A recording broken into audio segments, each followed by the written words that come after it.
pour soap is one of the most fun and easy and approachable ways to get into soap making. From doing layers to embedding to swirling, it's a great bar of soap that is ready to use right away. I've been making soap for over 20 years, and I'm here to tell you that swirling actually can be a little bit challenging with melt and pour soap. So this entire video is going to show you the ins and outs, the tips and tricks for making your melt and pour soap swirls turn out each and every time.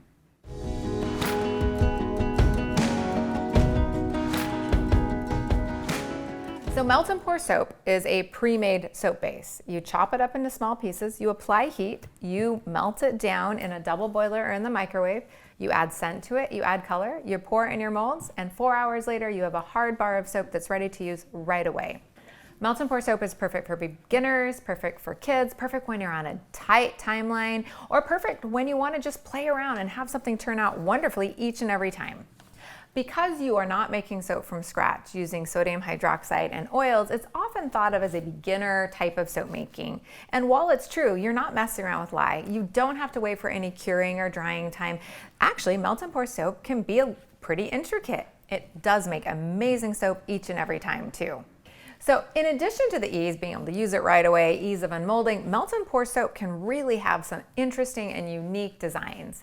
Once you melt the melt and pour soap, it is liquid, kind of like a thin cake batter. And then you have time to work with it until it starts to harden up approximately 5-10-ish minutes later.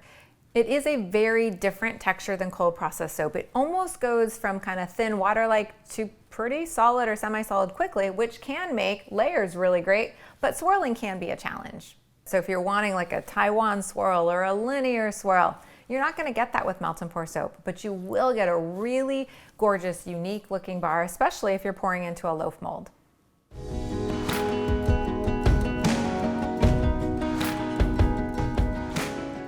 So the key to swirling melt and pour is the temperature. The Brambleberry soap bases melt right around 120, about 130 they get nice and liquidy. And we're talking like almost like a water-like liquid. And then as they cool down, they start to thicken up until they get gloppy, and then they just all of a sudden harden up.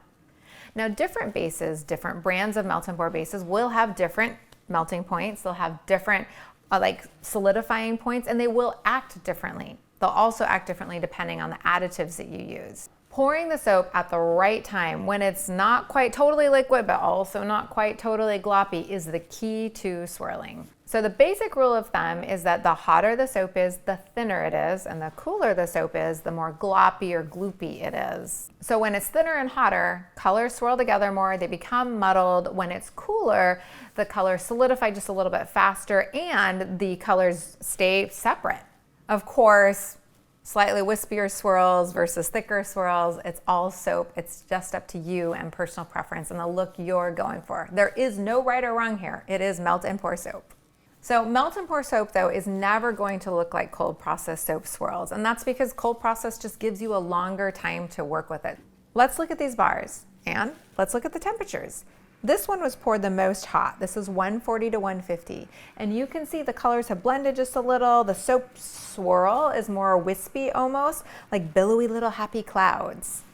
This was poured between about 120 and 130, and you can see these swirls are staying more distinct. The colors are actually looking more swirled.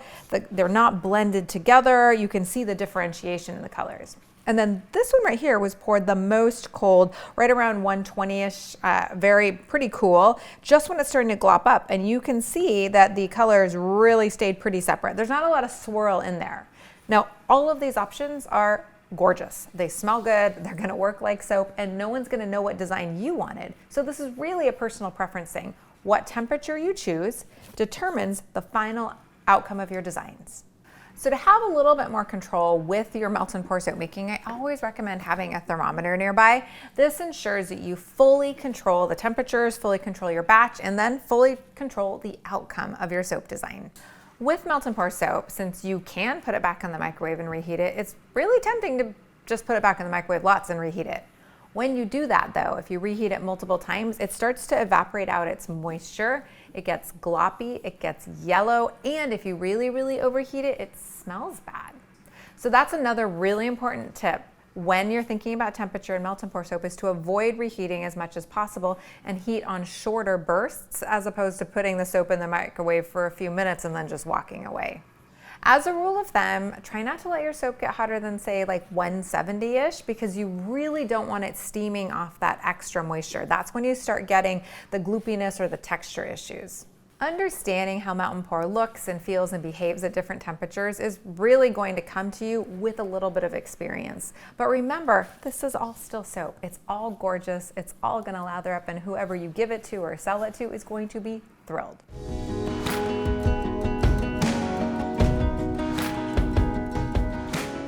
Another factor that can affect the look of your swirled melt and pour is the base that you choose. Are you choosing a white or opaque base, or are you choosing a clear base?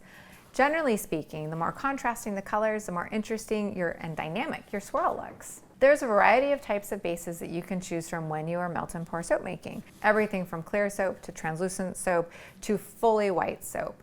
And it's your choice on the types of soap that you want to make, but if you choose two exact soap bases that are the same, you're going to have a little less contrast. If you choose soap bases that are not exactly the same, you'll have just a little more contrast. So this is a great example of contrast and color choice. So this is the same color choices, but this is in white melt and pour soap. That's opaque, so you get more of a pastel look, a little more muted. And this is that same color choice in clear melt and pour soap. So it's a brighter color. You can see there's actually sparkles, a little bit of shimmer. Now, if you want to take this concept and do clear and white, this is what you end up getting. It's very high contrast, and yeah, I did pour this a little low in temperature, so it's not quite as swirly, but these are your different options for mixing and matching the clear soap and the white soap together. A great way to get more contrast is to swirl a white base together with a more translucent or clear base. For example, in this charcoal and sea clay soap, I mixed clear base with activated charcoal for a dark color, and then I swirled it with a white base, and the white base had been colored with a touch of green. And the black soap against the white looks extremely striking. Just keep in mind the opacity of the base can affect the final look of the swirl.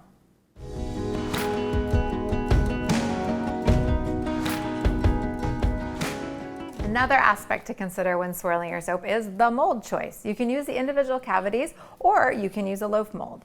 And so when you create a loaf mold swirl, it's the same concepts as creating one that's in individual cavities. You need to worry about the type of base you're using. Is it clear or is it white? And of course, you need to worry about temperature.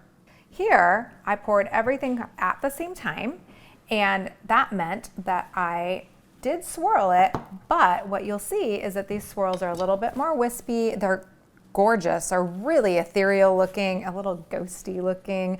I love it. I did choose two contrasting colors here, and so there's some beautiful purples and some beautiful pinks in there. With this one, I waited a little bit more and almost did layers of swirls. So built those layers up slowly over time. So that way we got a little bit more contrast, a little bit more difference, and a little bit kind of more interest in this batch of soap than this. So this is a more uniform, more romantic, kind of fine lines. And then this is a little bit more dramatic, a little more striking. And that is because with this one, I did multiple layers of swirls. And you can see the temperature was a little warmer here, a little cooler here. Ultimately, they're both gorgeous bars of soap. I love how they both look, but keep in mind temperature, pouring in kind of batches of layers, building those layers up, and the colors and the contrasts that you use are really important when you are swirling, whether you're in a loaf mold or an individual cavity mold. If you want to learn more how to make this type of soap, we have a video right here on this channel. It is the Charcoal and Sea Clay Melt and Pour Soap project, and it shows you exactly how to kind of build up these contrasting layers. You can also find the written recipe for that and lots more recipes and inspiration at brambleberry.com.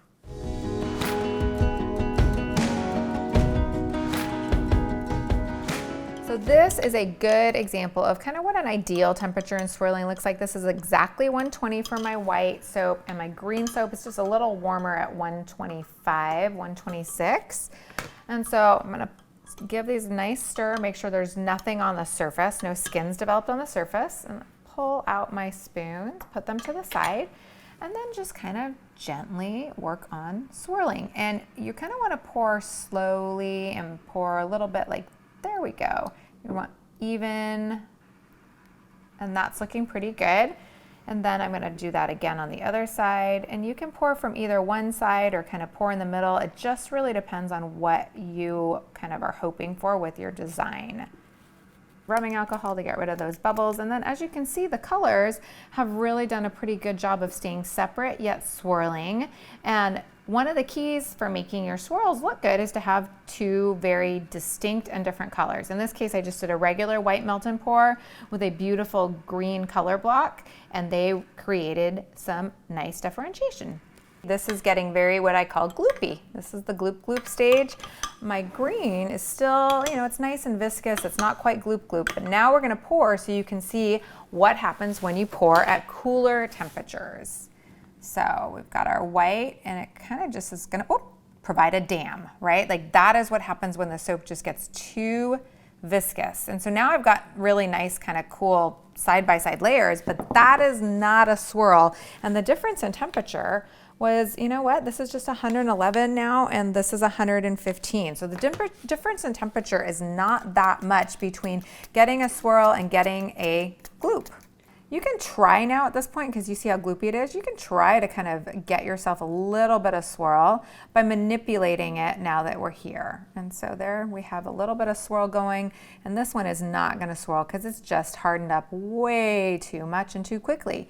You can see you have about, when you hit that gloop point, you have maybe 30 seconds to work with your soap, not a lot more.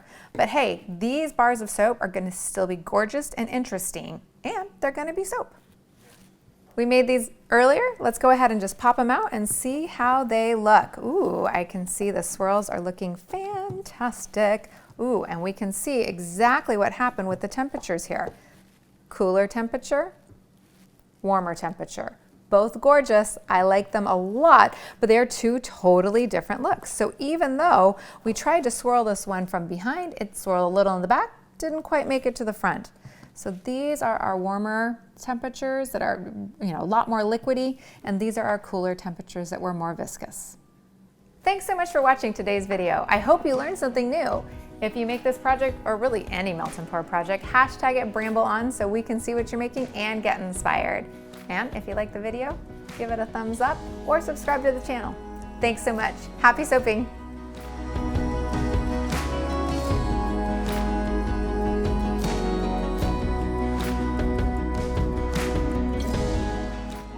I only had 2 cups of coffee this morning, just for you. So Melt and Pour Base is a pre-made base of soap.